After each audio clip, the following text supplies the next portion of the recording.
चीज मैंने आपको ये समझाई है ना लाइट और डार्क की, तो यहाँ पर अब यहाँ पर कैसे यूज होने वाली है आप ध्यान से देखोगे। मेरे पास एक टू मच लाइट फाउंडेशन है, टू मच डार्क। ध्यान से देखो, दोनों लाइट और डार्क।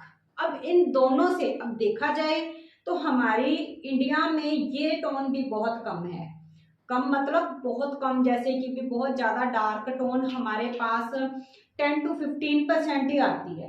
मोस्टली हमारे पास एक मीडियम टोन के क्लाइंट आते हैं, जिन पर हमें जैसे हम एक शेड को चूज कर लेते हैं, वो ले आते हैं। बाय चांस वो 15% जो काम करने वाला बंदा आ गया, तो तब हम क्या करेंगे।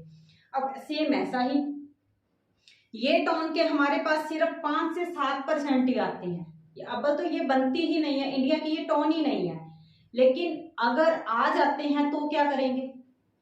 बाई चांस आपसे फॉरेन से कोई रेडी होने आ जाए, अब क्या आपके पास ये है, ये स्किन टोन है, हम इंडिया के हिसाब से काम कर रहे हैं, लेकिन इसका पर्पस क्या है, इसको कैसे यूज करना है, ये आपको बताने वाली हूँ।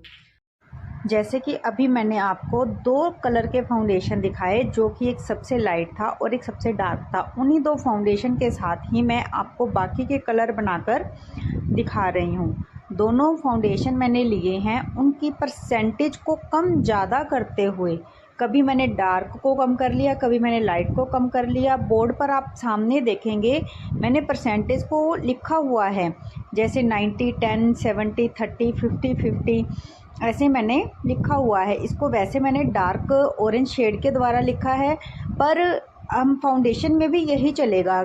इसीलिए कहती हूँ कलर व्हील सीखना ज़रूरी है।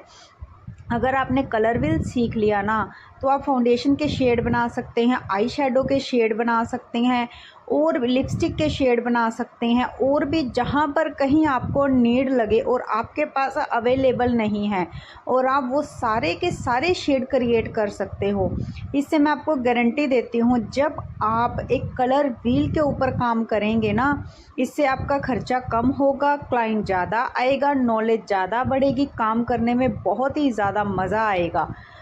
ये देखो ध्यान से कि मैंने यहाँ पर 5-6 शेड तो क्रिएट कर दिए हैं, लेकिन आप अपनी समझ के साथ सीख कर, यहाँ मैंने आपको 10% का डिफरेंस दिखाया है, लेकिन आप 5% के डिफरेंस से भी इसमें कलर क्रिएट कर सकते हैं।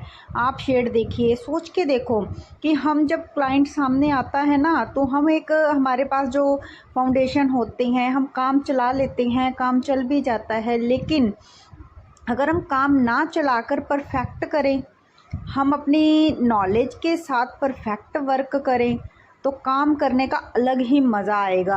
हमें खुद भी करने में मज़ा आएगा और सामने वाले को काम करवाने में भी बड़ा मज़ा आएगा, और वो 4 लोगों को बाहर जाकर बताएगा, तो आप सोच के देखो कि क्लाइंट नहीं आएगा, डेफिनेटली आएगा। हमारी नॉलेज सबसे ज़्यादा ज़रूरी है। आपके बात करने का तरीका, आपके काम करने का तरीका क्लाइंट को दिखना चाहिए, जो कि सबसे ज़्यादा इफ़ेक्टिव